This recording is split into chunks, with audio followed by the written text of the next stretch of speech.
Mitch Avnet, founder and managing partner of CRC Oyster. Can you give us a regulatory outlook for RIAs in 2026? Absolutely. In 2026, the SEC is no longer chasing everything. The commission is very much concentrating on high impact, high risk areas that directly affect investors. The core focus areas are going to be, in my opinion, cybersecurity and Reg SP, private funds and complex products, marketing and performance, conflicts of interest, and communications and record keeping. With that in mind, what can RIAs do now to potentially prepare for SEC examinations and other enforcement action? This is always the loaded question. The best approach is always a proactive, altruistic approach. When it comes to compliance and regulation, more often than not, it's a pay me now or pay me later sort of scenario. With that in mind, a robust governance, risk, and compliance program is always recommended. So proactive versus reactive, a real focus on the who, what, where, why, and how often. And firms should be taking credit for all the work that they're doing through robust documentation and evidence of their controls. Can you go a little bit deeper on the focus areas that you touched upon? Absolutely. And I'm just going to give you the highlights, and I'm always happy to dig in deeper in a future conversation.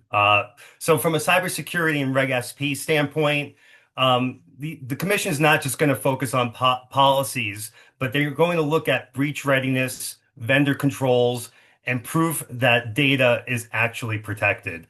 I had talked about private funds and complex products.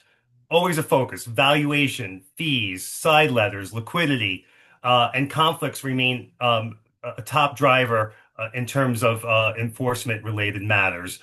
Marketing and performance, always looking at hypothetical returns, testimonials, and whether claims can be substantiated. Firms need to focus on that in particular in terms of their marketing efforts. Conflicts of interest, always front and center in our industry.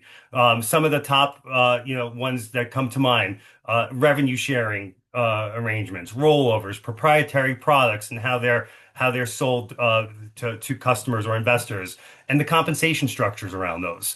And from a communications and record keeping standpoint, what apps are the firms permitting their advisor reps to use? There's a need to ensure that whatever's being utilized can be retained, tracked, supervised.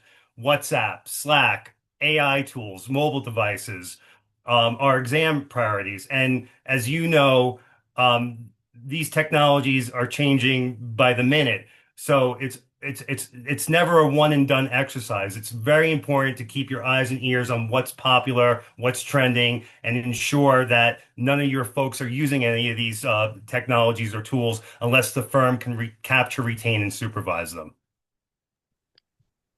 That seems like a lot of work, especially if you're a smaller firm. So, what exactly are firms large and small really supposed to do here to achieve all those goals? How can they?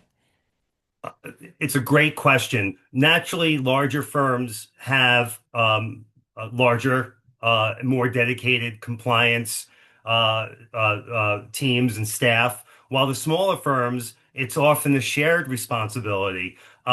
At CRC Oyster, we actually specialize in working with large institutions and the small independent investment advisors. When we work with the larger clients, it's really more around bespoke projects and where they need our expertise and guidance. For the smaller organizations, that's more of an ongoing relationship where they're retaining us on an ongoing basis to tackle all of these things, plus anything else that they need to do on a day-to-day and ongoing basis as it relates to their compliance program. Mitch, I learned a lot. I think a lot of people have. Thank you for your time. Thank you very much. It was my pleasure.